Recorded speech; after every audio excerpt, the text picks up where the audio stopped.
Coach, another classic, an overtime thriller against the Dolphins. I wanted to begin by talking about this week, conditioning, recovery, Monday night, a different schedule. How does your team react? Well, we've tried to be very creative. We let the players off Monday and gave our coaches a chance to look at the Chicago Bears because we have a short week on the turnaround. So we need to always do our preparation, give everybody the same amount of time. But we brought the players in Tuesday. We watched the Dolphin film. We made some corrections. We had a nice practice Thursday. We'll have another one here today. And I think our team will be ready to go physically. 2 overtime games takes a lot out of you. Long overtime games, Yes. especially this one. I want to go to one big play with Casey Hayward in the safety. Not only was it a monster play historically, that type of safety, but it got the crowd going. 14-0 down, all of a sudden Allegiant Stadium exploded. Got me going. We were down 14-0. We needed something good to happen. We got rejected on 3rd and 1, 4th and 1. We had a pick 6. Things were going bad. And that play, that open field tackle, by the way, that was a heck of a player. He tackled. Waddle's a great young player. It ignited us and set us up with good field position. We got a field goal, made it 14-5, and then the comeback began. They got the wheels churning. Derek Carr, AFC Offensive Player of the Month. That's a great accolade, but it's a team effort. Tell me about the entire team. When an award like that comes down, Derek's very humble, but going up against the quarterbacks he's been going up against around the league, that's a high honor. Well, that's a huge honor. I remember Gannon got it in 2001. Yeah. What a great honor that was. This is significant. He's brought us from behind to win twice, overtime victories. He had a walk-off touchdown pass against the Ravens. His preparation, I think his consistency, his competitiveness, his leadership are at a different level than they have been, and they've always been high. But I give him a lot of credit. He's gotten a lot of help. I think the defense has given him more and more opportunities than he's had since I've been here, and that helps. A.J. Cole. I love a punter who's a weapon. And this franchise with Shane Leckler and obviously Ray Guy, I love the Coffin's corner. I love when a punter can pin someone back and put it in the corner. Tell me, you've been telling me about him for a while. How special is he?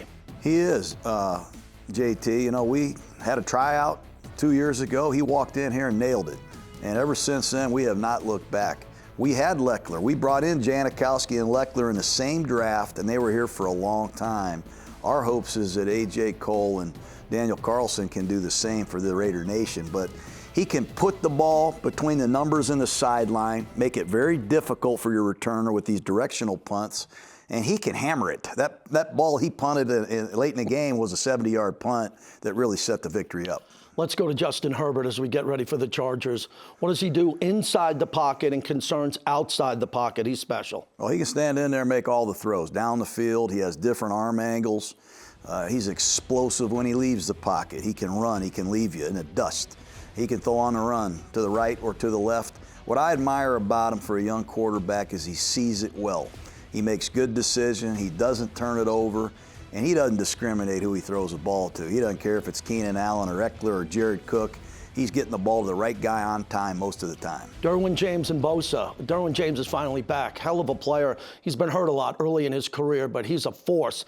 Seems a lot like your defense. You got a good pass rush, and then as it goes back to the safety, solid play. The Chargers, you're concerned with them, especially on the back end if Derek wants to attack. Well, they have a very good secondary. First of all, Coach Staley does a great job mixing up the coverage. It's hard to say what is that coverage. Is it a rotation? Is it too deep? Is it single high? Is it man or is it zone? They do a great job mixing it up. And Bosa doesn't give you very long to throw it. This guy's a great rusher. We got to be very mindful of him. And he's got a couple other guys up there that are getting home too. But they're a good defensive team. This is going to be a handful. This is going to be a real fight for us. A lot being made of Gus Bradley coming back, but you got a couple of coaches on your staff going back to L.A. with the Chargers. Yeah, we got Casey Hayward going back. You know, Denzel Perryman's going back. It'll be hopefully a reunion for those guys, a good reunion. But there's a lot of respect for the Chargers in our organization. They do things right, and they got a good football team. Coach, finally, I've been with you in London, Oakland, now Vegas. When the Raider Nation shows up, it's special.